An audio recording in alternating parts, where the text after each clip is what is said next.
Alright guys, so today we're going to do the first oil change on this Predator 224.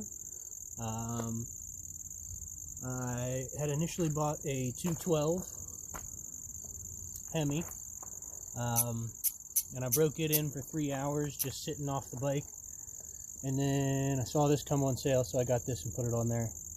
And I did not wait to do the break-in, I just put it on there and I did the break-in with me on it. So to get the oil drained, there is a 10mm bolt right there, and I'm just going to go ahead and take that out. I'll try and capture the oil into this clear little bottle here so we can see how a hard break-in affects the oil. I am using, I believe, Fram. I don't know. I'll check here in a minute. Either Fram or one of the others. Full synthetic.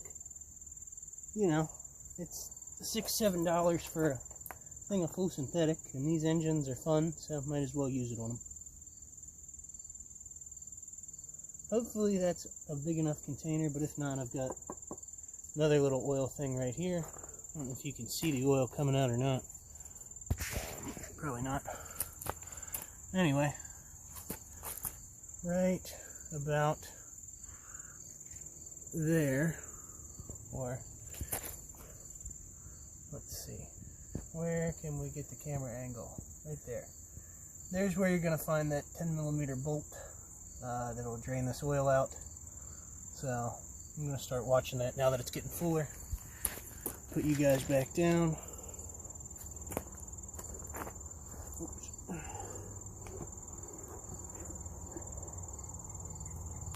Okay, so here are the contents. I don't know if I can swipe the camera around. Nope, that just takes a picture. Criminy. Okay, so we can't flop to the other way, unless, actually, let me cut this video. Alright, so here we go. Flip the camera around. I'm not seeing a lot of metal shavings in here. It's dark. I mean, there's metal shavings in there, but I'm not seeing any big chunks or anything crazy. I've always been a believer in a hard break-in an engine. I mean, I know that it doesn't make the most sense if a chunk of metal flies off and starts rattling around, especially at higher RPMs. You could have a lot more potential for creating bigger gouges, but, you know, tell your engine how it's going to run while it's running.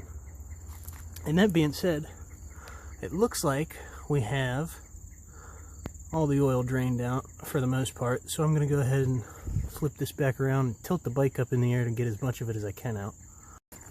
Alright.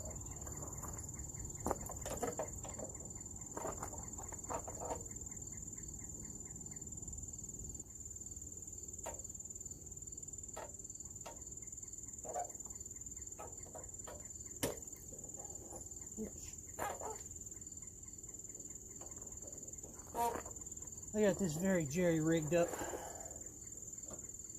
I think we're good though. So, doesn't really need to be on that stand anyway.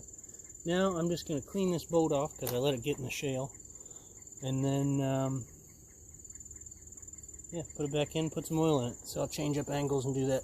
So, I went to move the bike before I put oil in it like a dingus, and on these mini bikes that sprocket is connected directly to the clutch, which turns over the fucking motor. So the motor started to like seize up because I was moving that, turning the motor over. So just fair warning, don't be a dingus like me. Make sure you put oil back in the bike before you start trying to move the bike, or at least, you know, hold that wheel up in the air. But put oil in the bike, and I just kind of pulled the bike over a few times like that, and there's a few spots where it feels sticky, but oh shit,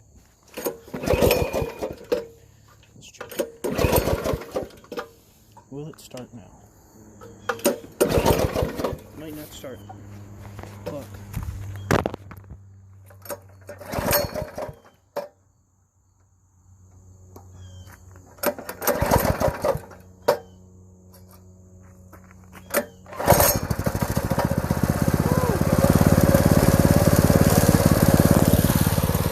That had me scared.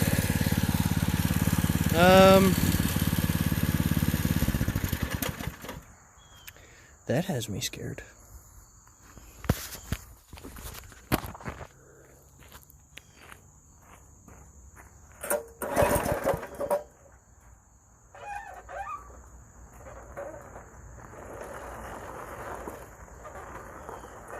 Come on.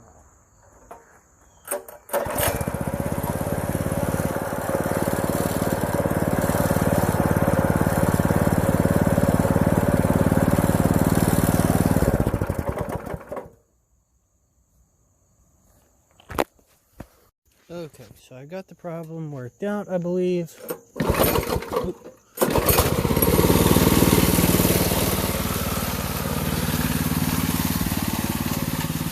So, with my gravel driveway, the kickstand was sinking down into the gravel enough that the motor was starting to trip that oil sensor. Let me go turn the bike off. But yeah, it was a little fickle to get started after I changed the oil.